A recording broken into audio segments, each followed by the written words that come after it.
Nous avons 35 départements toujours placés en vigilance orange pour neige et pour verglas. Cette vigilance devrait évoluer dans les toutes prochaines minutes. Elle devrait s'étendre vers les Hauts-de-France et certains départements du Limousin devraient en sortir. Alors, on va scruter l'arrivée de cette perturbation tout au long de la matinée. Regardez, elle remonte du Limousin en direction de l'Île-de-France, en direction du centre Val-de-Loire. On a également de la pluie verglaçante du côté de la Lorraine, donc situation particulièrement problématique sur les routes. Soyez extrêmement prudents. Et cette perturbation va vraiment venir se caler sur un axe des Pays de la Loire vers l'Île-de-France, les Ardennes. Ce matin, je vous le disais, ce sont plutôt des faibles chutes de neige, mais dans le courant de l'après-midi, principalement à partir de 14h et jusqu'à 20h, on attend de fortes chutes de neige avec de bons cumuls par endroits d'ici à demain matin. Alors c'est vraiment du côté de l'Est des Pays de la Loire, l'Île-de-France et les Ardennes qu'on attend les cumuls les plus importants. On va en parler dans quelques instants dans le journal. Ailleurs, sur la région de l'Est, le temps sera plutôt calme. Alors les températures de cette matinée, elles restent stationnaires et bien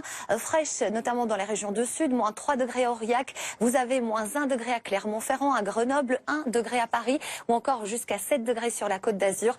Et cet après-midi, les températures resteront toujours 4 à 5 degrés en dessous des moyennes de saison. 0 degré pour Aurillac, on aura jusqu'à 2 degrés à Clermont-Ferrand, même température à Paris, 3 du côté de Nancy, 4 à Strasbourg et ça ira toujours mieux autour de la Grande Bleue. La suite du programme pour votre journée de mercredi, on retrouvera encore ces chutes de neige sur le centre Val-de-Loire, le Poitou. On surveillera cette situation vers le Limousin. Ça va s'améliorer notamment de la Bretagne vers les Hauts-de-France.